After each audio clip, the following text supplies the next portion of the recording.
Entendo que nada há de concreto a evidenciar que as negociações em torno dessa medida provisória resultaram em efetiva promessa e do recebimento de vantagem de vida.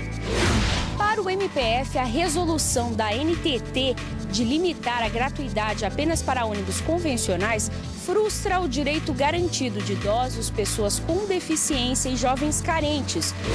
É o tribunal saindo dos seus fóruns e vindo à porta do cidadão.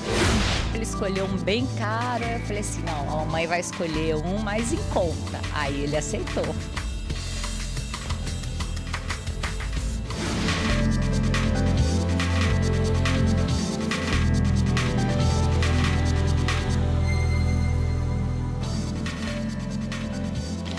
Olá, boa noite. Boa noite. Por unanimidade, a segunda turma do STF rejeitou nesta tarde denúncia contra o senador Romero Jucá, do MDB de Roraima, e o empresário Jorge Gerdau, no âmbito da Operação Zelotes. Os 3 ministros presentes entenderam que a Procuradoria-Geral da República não apresentou provas suficientes para a abertura de ação penal. R$1.300.000 de propina na forma de doação eleitoral. Esta era a acusação da Procuradoria-Geral da República contra o senador Romero Jucá, do MDB de Roraima. Ele teria recebido dinheiro do grupo Gerdau para atuar em favor da empresa na redação de uma emenda a uma medida provisória, convertida numa lei tributária. O subprocurador-geral da República afirmou que o segundo acusado no inquérito, Jorge Gerdau, também teve a intenção de ocultar a origem e a movimentação do dinheiro. O senhor Jorge Gerdau ajustou o pagamento da vantagem devida ao denunciado através de doações efetivadas ao Diretório Nacional e ao Diretório Estadual em Roraima do PMDB. Esses valores seguiram desses diretórios por meio de diversas operações fracionadas, realizadas de forma a ocultar a origem e a localização e a disposição. Mas o relator ministro Edson Fachin entendeu que não havia relação entre a doação do dinheiro e o favorecimento ao grupo Gerdau na medida provisória. Entendo que nada há de concreto a evidenciar que as negociações em torno dessa medida provisória resultaram em efetiva promessa e do recebimento de vantagem de vida, afigurando situação diversa daquela íncita ao processo dialético que é ordinariamente ligado ao campo político. Os outros ministros seguiram o relator e a denúncia contra o senador foi rejeitada.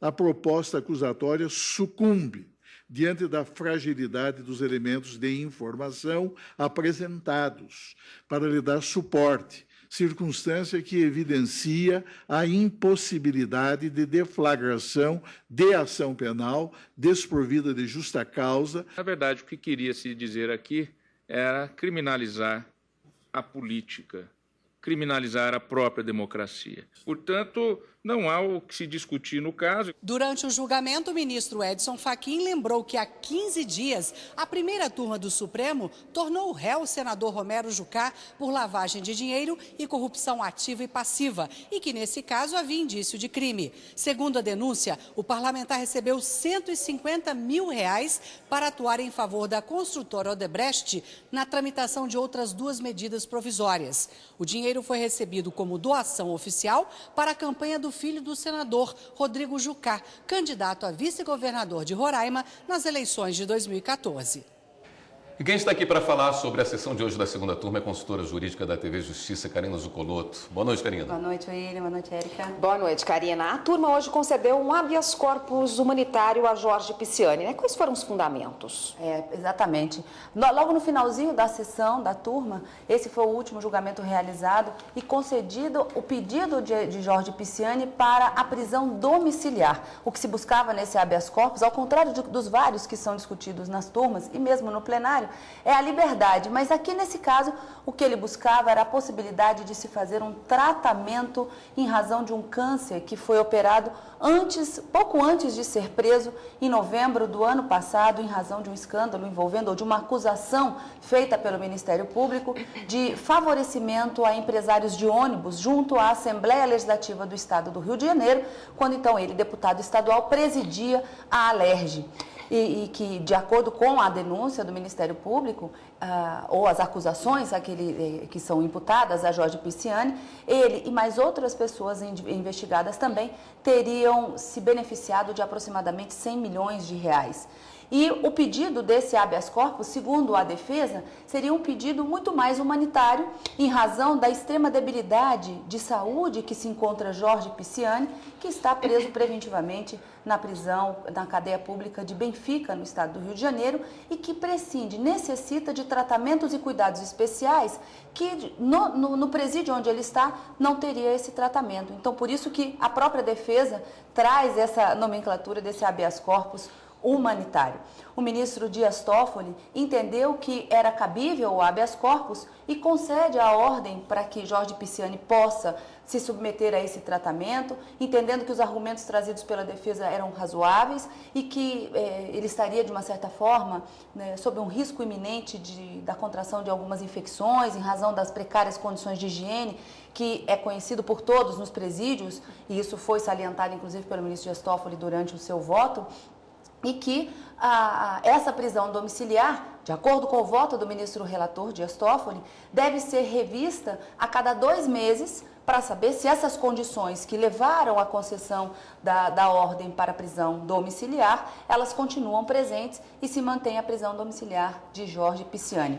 Nesse mesmo sentido, votou o ministro Celso de Mello, entendendo também que estariam presentes os requisitos do artigo 318, inciso 2 do CPP, do Código de Processo Penal, que diz que quando o paciente estiver sobre uma debilidade extrema em razão de doença grave, é possível que seja concedida a prisão domiciliar. Apenas o ministro Edson Fachin, presidente da segunda turma, votou contrário, entendendo que não era cabível o habeas corpus, que quem deveria analisar o laudo, primeiro o TRF da 4ª Região deveria analisar o laudo que foi feito pelos peritos, e que se isso não acontecesse haveria uma supressão de instância, mas superado o conhecimento, ele negava por entender que, de acordo com o próprio laudo, não haveria essa extrema debilidade em razão da doença grave alegada, e negava a ordem.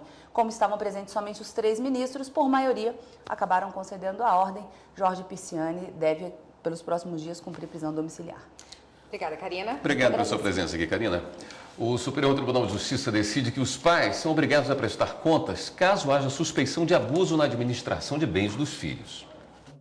Os ministros da 3ª turma do Superior Tribunal de Justiça decidiram que o poder dos pais em relação à administração dos bens dos filhos menores não é absoluto. Em caráter excepcional, é possível que o filho entre na Justiça para pedir prestação de contas, quando o pedido for fundamentado na suspeita de abuso de direito por parte dos pais. Os ministros chegaram a esse entendimento ao julgar o recurso de um filho para que a mãe adotiva prestasse contas do período em que administrou a pensão por morte recebida desde o falecimento do pai dele até o momento que atingiu a maioridade. De acordo com o filho, o valor da pensão foi depositado em conta corrente durante 5 anos.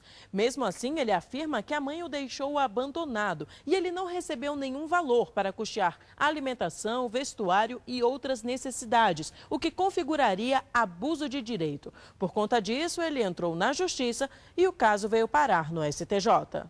O relator, ministro Marco Aurélio Belize, destacou que o pai e a mãe, durante o exercício do poder familiar, têm o direito de usufruir dos bens dos filhos menores sob a autoridade deles. Por esse motivo, não existe o dever de prestar contas sobre os valores recebidos pelos pais em nome do menor, presumindo que as verbas foram usadas para custear, por exemplo, a alimentação, saúde e vestuário da família.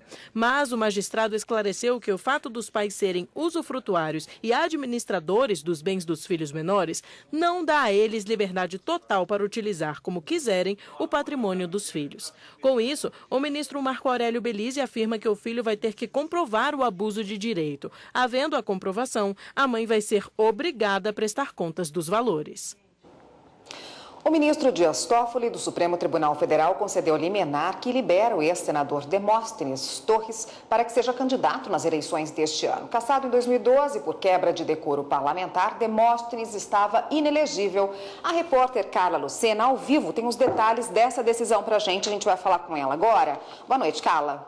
Olá, Érica, boa noite para você, boa noite a todos. Na liminar, Demóstenes Torres fazia 2 pedidos. Um para retornar ao cargo de senador e o outro o direito de se candidatar nas eleições deste ano. Na decisão, o ministro Dias Toffoli negou o pedido dele de retornar ao cargo de senador. Relembrando que ele se tornou inelegível em 2012 após uma decisão do plenário do Senado Federal que cassou o mandato dele por decoro parlamentar. Em relação a este ponto, o ministro Dias Toffoli concedeu a liminar para permitir que ele se candidate nas eleições agendadas para outubro deste ano. Atualmente, Demóstenes Torres atua como procurador do Ministério Público do Estado de Goiás e tem até a próxima semana para se afastar do cargo, respeitando aí o prazo de 6 meses antes do pleito. A decisão liminar do ministro Dias Toffoli de hoje ainda deverá ser referendada pelos ministros da segunda turma do Supremo Tribunal Federal. Voltamos ao estúdio. A ministra Rosa Weber, do Supremo Tribunal Federal, convocou audiência pública em ação que discute a descriminalização do aborto até a 12ª semana de gestação. O processo chegou ao STF depois que o PSOL se manifestou de forma contrária a 2 artigos do Código Penal, os artigos 124 e 126. Eles consideram crime a interrupção voluntária da gravidez cometida pelas próprias gestantes ou então com consentimento de terceiros antes da 12ª semana de gestação. Para o partido, as mulheres devem ter autonomia para decidir sobre o assunto.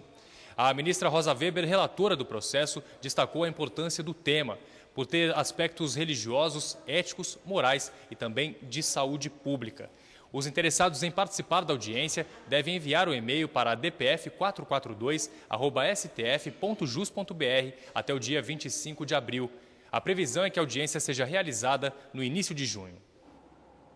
A Justiça Federal suspendeu por meio de liminar a cobrança de débitos fiscais no valor de 487 milhões de reais do Corinthians. A decisão é do juiz federal Leonardo Saf de Mello, da 21ª Vara Federal de São Paulo. A liminar determina ainda que se abra um novo prazo para que o time apresente recurso ao Conselho Administrativo de Recursos Fiscais no prazo de 15 dias.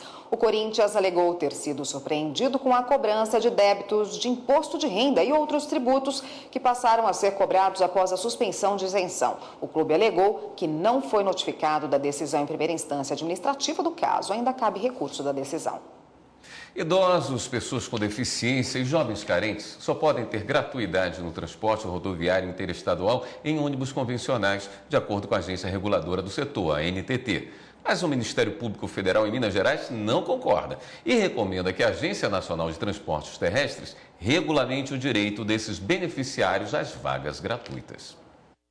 Para o MPF, a resolução da NTT de limitar a gratuidade apenas para ônibus convencionais frustra o direito garantido de idosos, pessoas com deficiência e jovens carentes. O objetivo da recomendação é garantir o direito em veículos de categoria superior, como executivo ou leito, sempre que não houver viagem no mesmo dia para o trajeto em veículo convencional.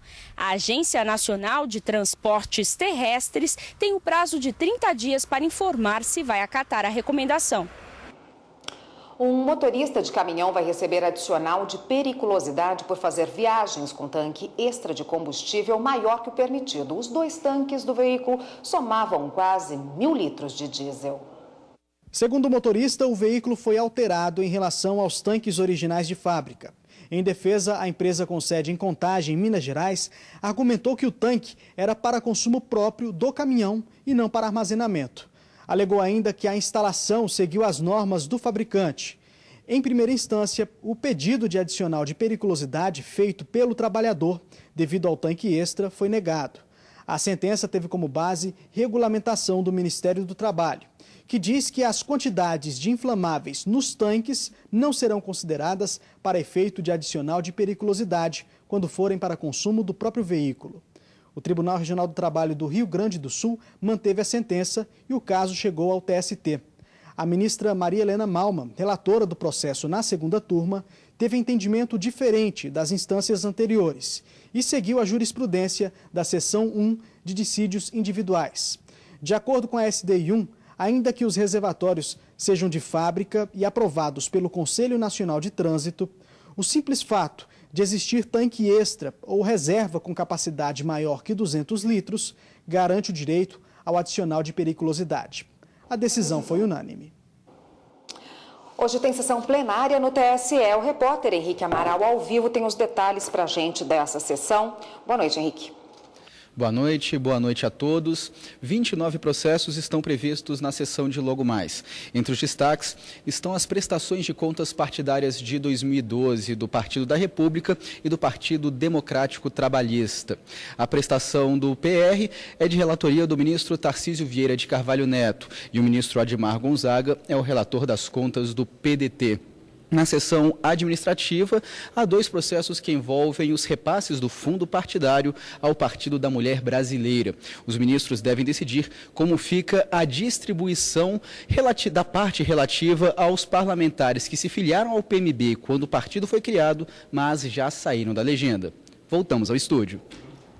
E ainda nesta edição, o projeto do Tribunal de Justiça do Rio Grande do Norte aproxima cada vez mais o judiciário da população do estado. É o tribunal saindo dos seus fóruns e vindo à porta do cidadão.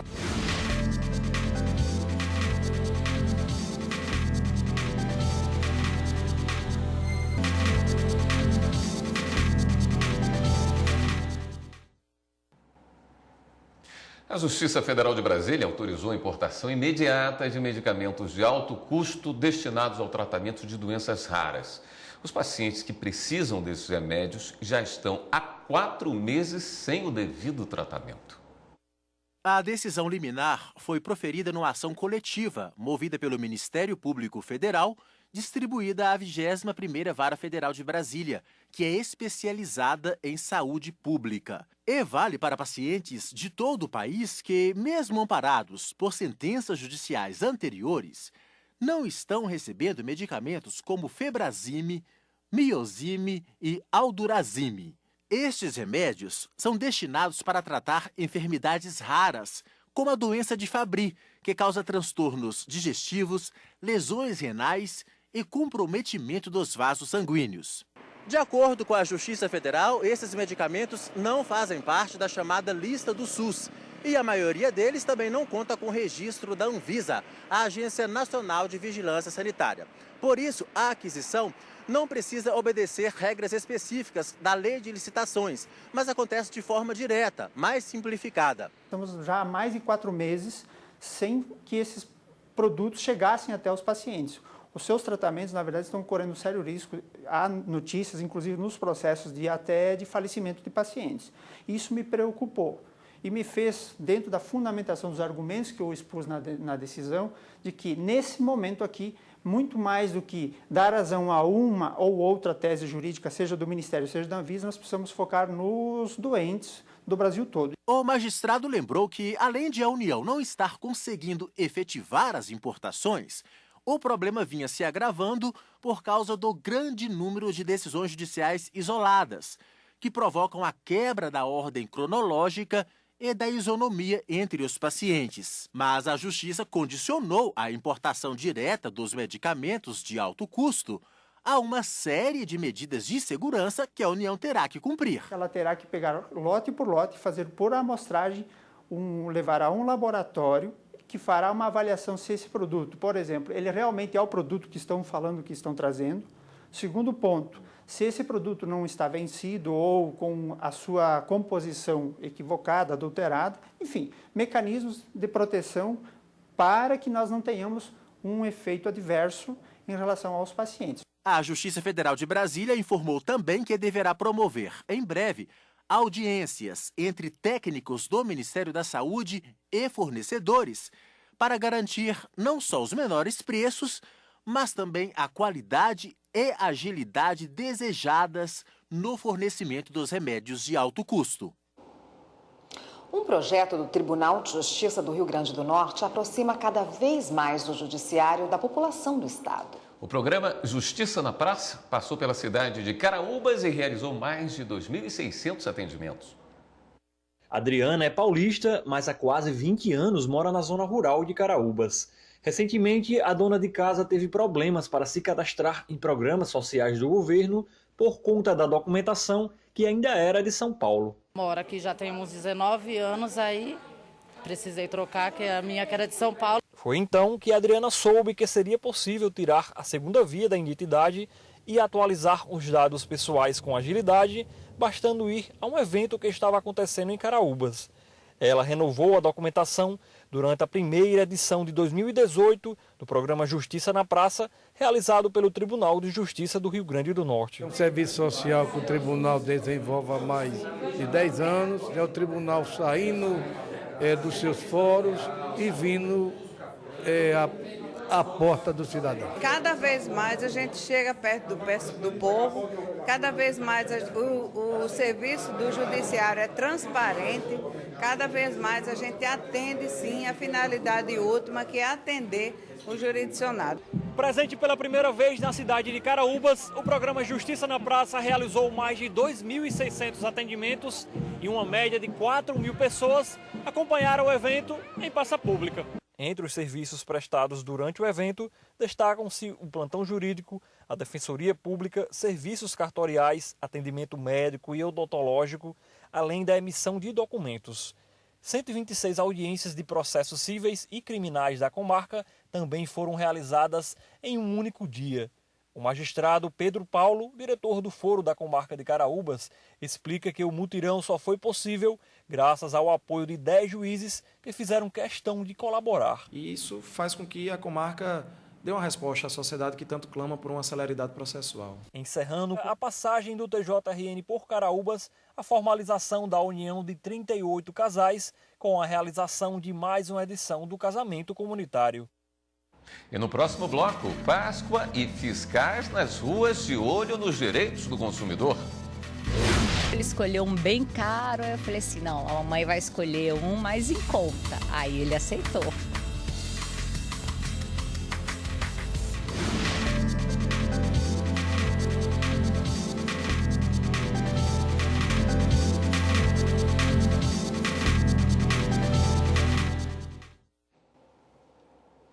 Alguém pensa em Páscoa sem ovos de chocolate? Um tanto difícil, não é, William? Já está na parte aí do imaginário de quase todo mundo. É difícil, mas para garantir que o consumidor compre produtos com as condições descritas na embalagem, fiscais do Inmetro estão visitando supermercados e lojas de todo o país.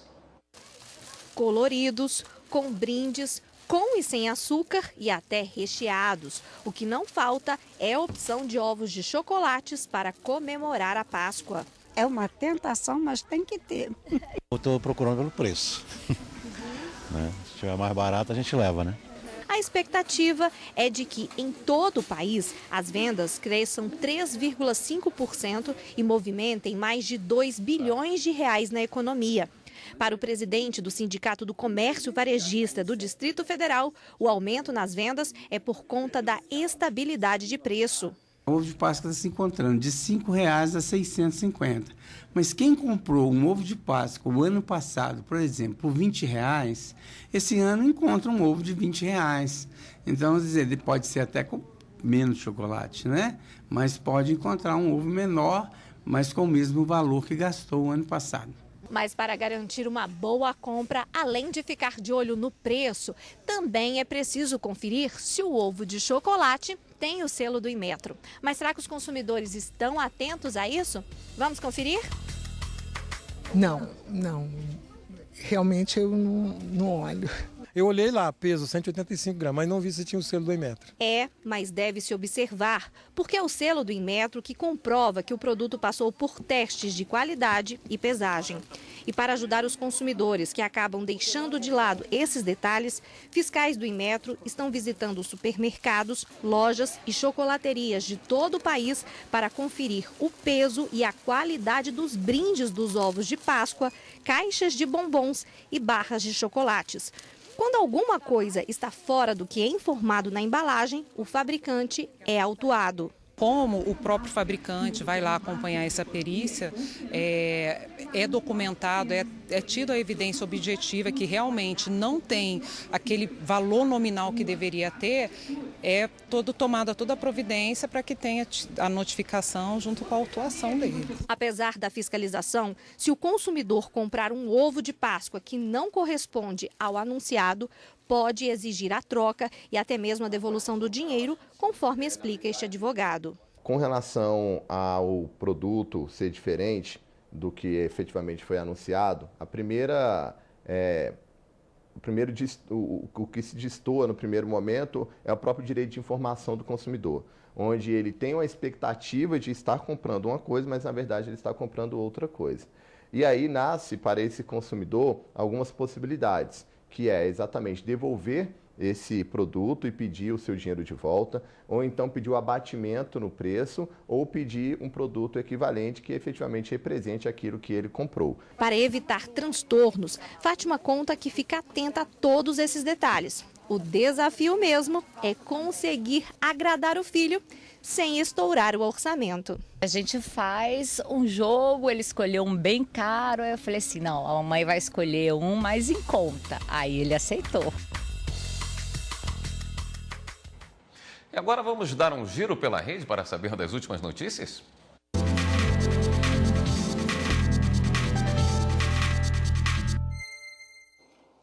Bom, e quem está na redação do Jornal da Justiça hoje vai nos atualizar das últimas notícias é a repórter Viviane Novaes. Boa noite, Viviane. Boa noite, Érica, William, boa noite a todos. Olha, a Procuradoria-Geral da República reiterou o pedido para que o STF receba integralmente a denúncia contra o senador Aécio Neves, do PSDB de Minas Gerais. Ele foi acusado de pedir e receber propina de R$2 milhões do empresário Joesley Batista na tentativa de atrapalhar o andamento da Operação Lava Jato, é o que diz a denúncia. Se o Supremo receber essa denúncia, Aécio Neves vai virar réu. O ministro Dias Toffoli, do Supremo, determinou que o ex-promotor de justiça, Thales Ferri, vá a júri popular. Ele foi acusado de matar um estudante e ferir outro numa festa no litoral de São Paulo. O ministro decidiu que o ex-promotor deve ser julgado pelo Tribunal do Júri, onde os crimes foram praticados. E o Ministério Público Federal investiga a conduta de uma empresa aérea durante um voo. Numa rede social, uma passageira denunciou um homem que se masturbava. E a cena foi gravada no celular, viu? Segundo a mulher, a única atitude da empresa aérea foi sugerir que ela mudasse de lugar. Mas para o MPF, houve omissão e conduta inadequada da companhia, que deveria ter comunicado imediatamente o que aconteceu à Polícia Federal. E a gente fica por aqui. Outras notícias, todas as notícias do Jornal da Justiça estão na internet. Anote aí o site tvjustiça.jus.br. Voltamos ao estúdio. E o Jornal da Justiça está terminando agora. E, como sempre, gostaríamos de te convidar para participar com a gente das edições. Se tiver uma história interessante aí na sua cidade, nos conte, mande um vídeo pra gente. O nosso WhatsApp é o 61, que é o prefixo de Brasília, 99260-6116. E o e-mail, anote, jornaldajustiça@stf.jus.br. Uma boa noite para você. Boa noite, até amanhã.